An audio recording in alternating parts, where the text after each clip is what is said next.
Show me what you got. How do you know these things? You mean I'm right? Hello and welcome to Steelers Sanctuary. It's Tuesday, and you know what that means. It's mock draft time. So we're going to use PFF Simulator again. I get it. It's February. I promise in March I will try something different. I just got to pick one I like. So for this particular mock draft, I'm going to do this without any trades. I'm going to pretend like we've gone stubborn, maybe a Kevin Colbert. Yes, Dave, I'm dissing Kevin Colbert. And just say, we're not going to trade up. We're not going to trade down. We're just going to get what we get and be satisfied. We've done plenty of trades the last couple of weeks. Let's see how we do. So a little bit different this week. I am using for the PFF sliders, still on the D for the public versus PFF board. Remember, that's not default if you like the PFF simulator. Same thing with care for positional value. Draft for needs, I moved up to about the three quarters line, and randomness, I moved halfway. So this way, since we're not doing any trades, maybe we'll see some new faces. So without further ado, away we go. Let's enter the draft. All right, we're going to start, and let's see who we've got available to us.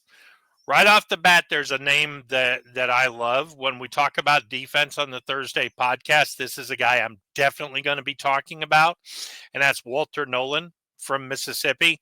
Had a great Senior Bowl. Mike Tomlin spent a lot of time with him. You know, Emeka Egbuka is there. A lot of people are high on him. You know, he just strikes me as a good, solid number 2 guy. And if I'm going to pick a number 2 wide receiver, I don't want to waste a first round pick. Then again, if he does something spectacular at the combine, or Matthew Golden does something spectacular at the combine, I'm not opposed to revisiting this. But for right now, and I'm just going to act like I don't see a Marion Hampton down there, who I like. And I know that some people on our podcast love him. I think he's probably the third best back in the draft. I'm not picking him in the first round, though. So I'm going to pick our guy, Walter Nolan, here. It fills a need. He's a really good player. You know, if Kenneth Grant were here and it was a choice between him and Kenneth Grant, I'd have to think about it a little bit. But I do think the SEC pedigree on Walter Nolan, I like him a lot.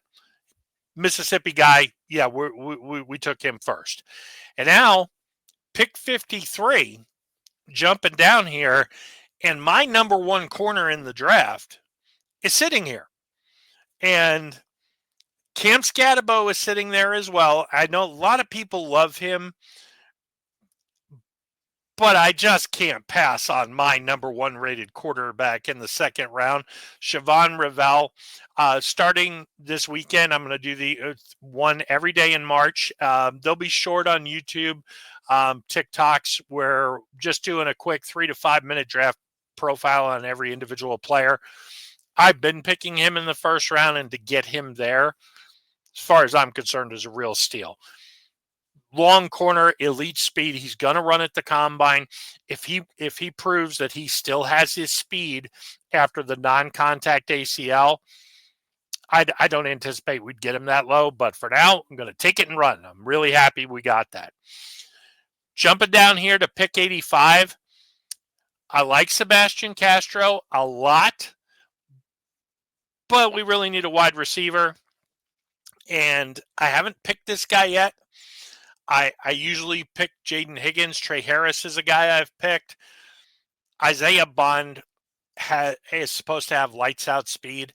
If he runs anywhere close to Xavier Worthy, I think this is a no-brainer at 85. I'm going to happily take him and move on to our next pick.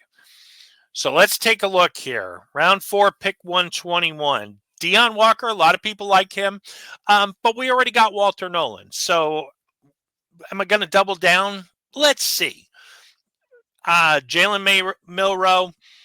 No, I'm not going to steal candy from the baby there. I am not a fan of Milroe. I think he's a poor man's Anthony Richardson with tiny hands. So, I mean, he may become some combine wizard, but I don't see it. Couple nice defensive line prospects here. Not a huge fan of Riley Leonard. DJ Giddens, not a bad player.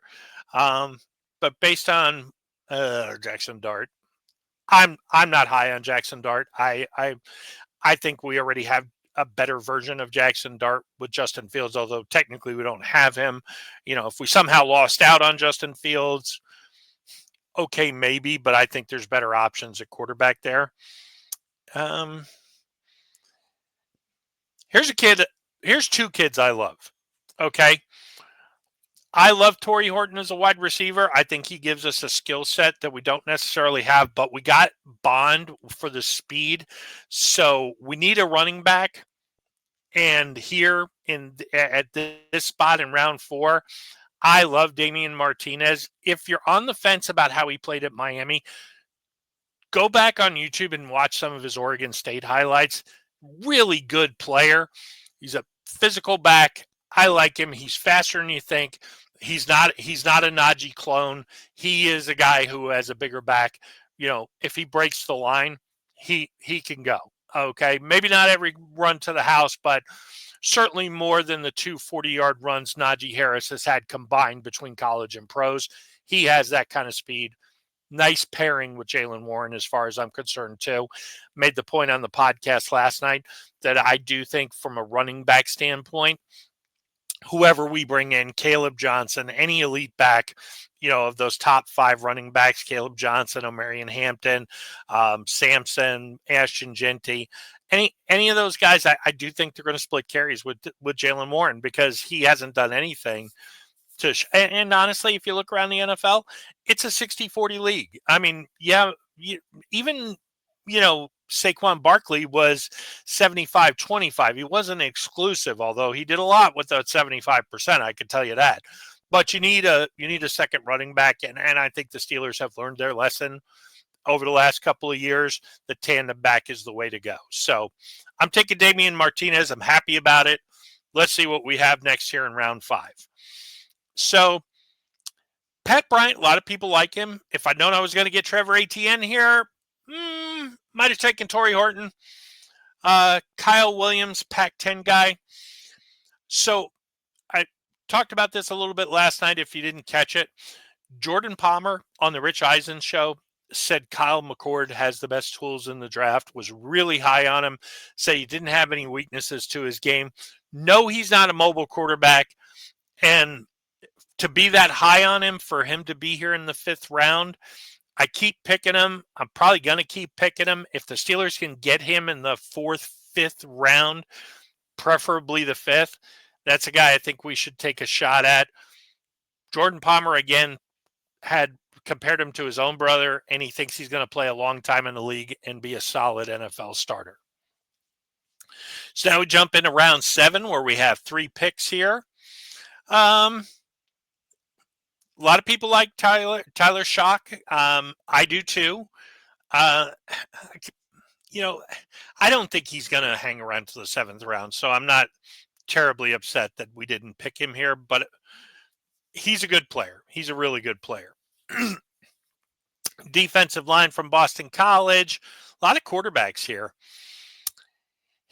Jimmy Horn Jr., that's an interesting flyer for a wide receiver.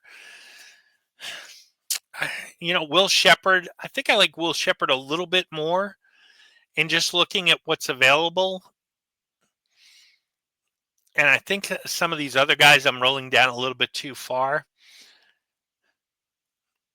I'm going to take Will Shepard. I think he's a little bit closer to NFL ready, but at this point, neither one of them are probably impact players for 2025. But I could see them developing and being pieces in 2026. All right, now pick 230. We're going to roll down past these quarterbacks. There's a couple positions we still need. I think we do need a third safety. I just anticipate something's going to go. The Minka talks could get ugly. I know I said it the other day. I think they're going to ask him to take a pay cut. I don't know how he's going to receive that. Ray Fittipaldo said his contract's untradeable. So at this point, bringing on a safety. I like the kid out of West Virginia, but he appears to be gone. Let's just take a look position-wise. Yeah, he's gone. I'm gonna go with the Alabama kid here, Malachi Moore. I mean, he's played in some big games. He can certainly help on special teams. Let's see what happens.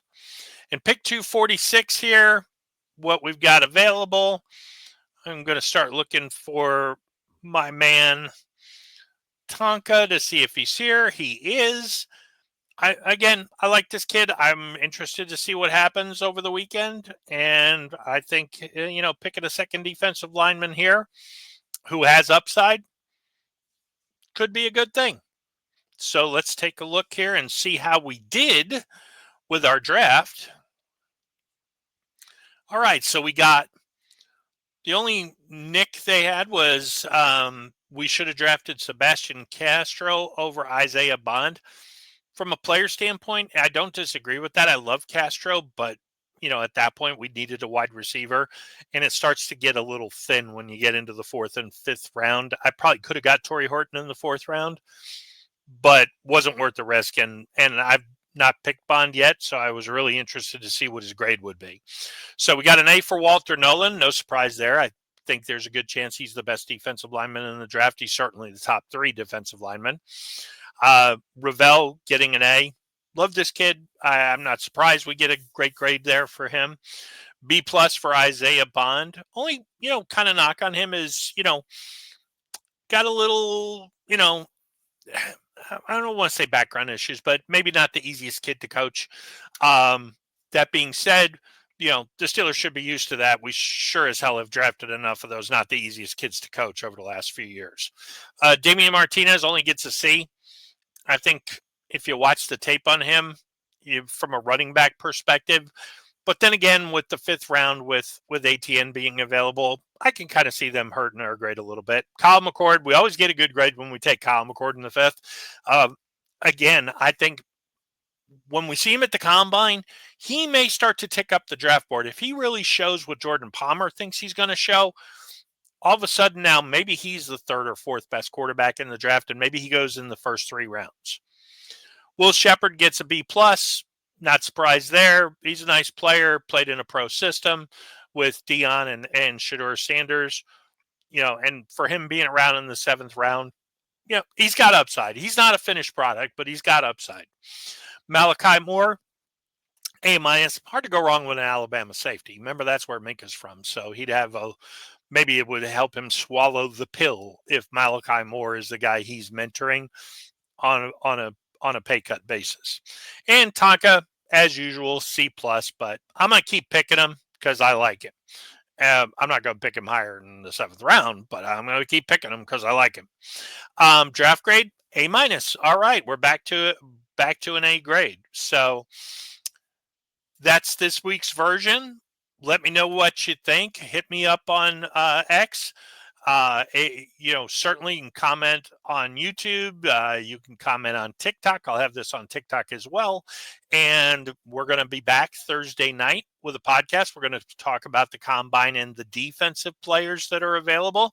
I think it's going to be a lot of fun. QR code up in the top corner here takes you to our merch store. Support the podcast. We'd love it. Like, subscribe, share, do all that good stuff. Until Thursday, we'll see you soon. Ain't nothing over till it's over. What's that from, the 80s? Now what the fuck are we supposed to do? This is disappointing as hell. It's probably in the 70s. Saw that coming. Maybe we could build a fire, sing a couple of songs, huh? Why don't we try that? Y'all come back now, you hear?